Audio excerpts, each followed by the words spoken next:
হাতের কাছে যদি বেশি কিছু উপকরণ না থাকে আর খুব সহজেই কম উপকরণেই যদি কিছু বানাতে চান, তাহলে সেদ্ধ আলুর মধ্যে একটা ডিম ও 1 বাটি ময়দা দিয়ে বানিয়ে নিন ঝটপট হেলদি এই ব্রেকফাস্ট রেসিপি। এই রেসিপিটা রাতের ডিনার অথবা স্কুল অফিসের টিফিনের জন্যও কিন্তু বানিয়ে নিতে পারেন, খেতে খুব ভালো লাগে। আসসালামু আলাইকুম বন্ধুরা, আপনাদের সবাইকে কাসমিরাস কিচেনে স্বাগত জানাই। ভিডিওটা শেষ পর্যন্ত দেখতে থাকুন, আশা করছি খুব ভালো লাগবে। তো এই রেসিপিটা বানানোর জন্য প্রথমেই আমি 5টা আলু সেদ্ধ করে ঠান্ডা করে নিয়েছিলাম। এবার এই আলুগুলোকে হাত দিয়ে খুব ভালোভাবে ম্যাশ করে নিচ্ছি। আলুগুলো ম্যাশ করে নেওয়া হয়ে গেলে এই আলুর মধ্যে দিয়ে দেব একটা ডিম। হ্যান্ড উইচ দিয়ে ডিম ও আলু মাখাটাকে আবারও খুব ভালোভাবে মিশিয়ে নেব। তো বেশ কিছুক্ষণ ভালোভাবে মিশিয়ে নেওয়ার পর ডিম ও আলু মাখাটা একটা বড় বোলে নিয়ে নেব।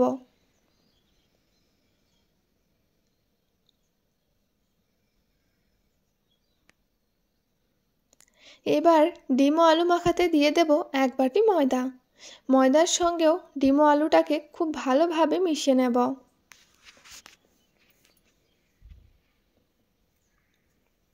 বেশ কিছুক্ষণ মিশিয়ে নেওয়ার পর দিয়ে দিচ্ছি 1 চা চামচ পরিমাণের লবণ। এবার অল্প অল্প জল দিয়ে গাঢ় একটা ব্যাটার বানিয়ে ফেলবো।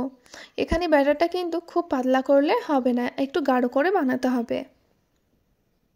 তো এরকম অল্প অল্প জল দিয়ে ব্যাটারটা একটু ঘন করে বানিয়ে নিয়েছি। এবার এতে দিয়ে দেব পাতলা পাতলা করে কেটে নেওয়া একটা পেঁয়াজ কুচি আর একটা লঙ্কা কুচি। দিয়ে দেব ছোট চামচের 1 চা চামচ পরিমাণে চাট মশলা। আর দিচ্ছি ছোট চামচের 1 চা চামচ পরিমাণের হলুদের গুঁড়ো। তাহলে নাস্তাটার কালারটা কিন্তু খুব ভালো আসে। প্রায় 3 মিনিট মতো সব কিছু খুব ভালোভাবে ফেটিয়ে নেব। হাতের কাছে যদি হ্যান্ড উইচ না থাকে তাহলে হাত দিয়েও কিন্তু আপনারা এই কাজটা করে নিতে পারেন। তো এই ব্যাটারটাকে প্রায় 3 মিনিট মতো খুব ভালোভাবে ফেটিয়ে নিয়েছি। এবার একটা চামচ দিয়ে দেখিয়ে দিচ্ছি এই ব্যাটারটার ঘনত্বটা ঠিক কেমন হবে। ঠিক এইরকম করে ব্যাটারটা বানিয়ে ফেলতে হবে। অন্যদিকে ফ্রাই প্যান বসিয়ে দিয়েছি। ফ্রাই প্যানটা হালকা একটু গরম করে নিয়ে ফ্রাই প্যানের উপরে কিছুটা তেল ব্রাশ করে দিচ্ছি।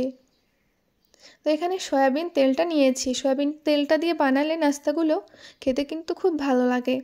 এবার 1 হাতা মতো ব্যাটার দিয়ে গোল শেপে করে নিয়েছি। এবার ঢাকনা দিয়ে ঢেকে 1 মিনিট মতো এইভাবে মিডিয়াম টু হাই ফ্লেমে রান্না করে নেব। 1 মিনিট পর দেখে নিচ্ছি। তো নিচের সাইডটা হয়ে গিয়েছে মনে হচ্ছে, তাই ওই পিঠ ভাজার জন্য উল্টিয়ে দিলাম। তো এই নাস্তাগুলো কিন্তু খুব নরম হয়, তাই আস্তে আস্তে করে নাস্তাগুলো এপিঠ ওপিঠ লাল লাল করে ভেজে নিতে হবে।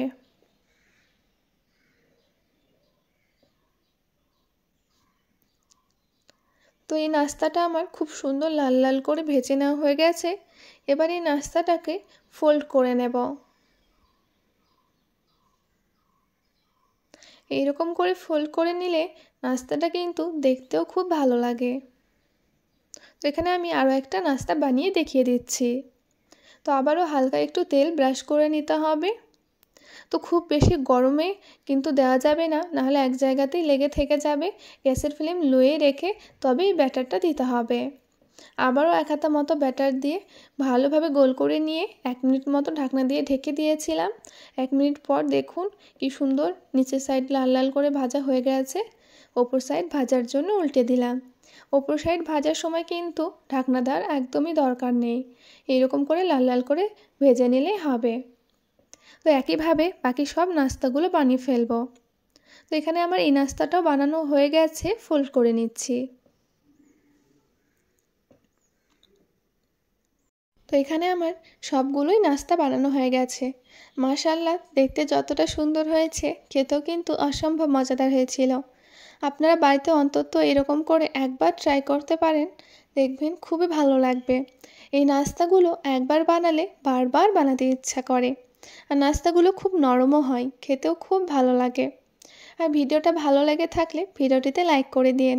আর চ্যানেলটিকে যদি এখনও সাবস্ক্রাইব করে না থাকেন, চ্যানেলটিকে সাবস্ক্রাইব করে নিয়ে পাশের বেল আইকনটি প্রেস করে দিন, যাতে করে আমার পোস্ট করা সমস্ত রকম ভিডিওর নোটিফিকেশান সর্বপ্রথমে আপনাদের কাছে পৌঁছে যায়। ফিরে আসবো আবারও কোনো নতুন ভিডিও নিয়ে। সবাই ভালো থাকুন, সুস্থ থাকুন। আল্লাহ হাফেজ।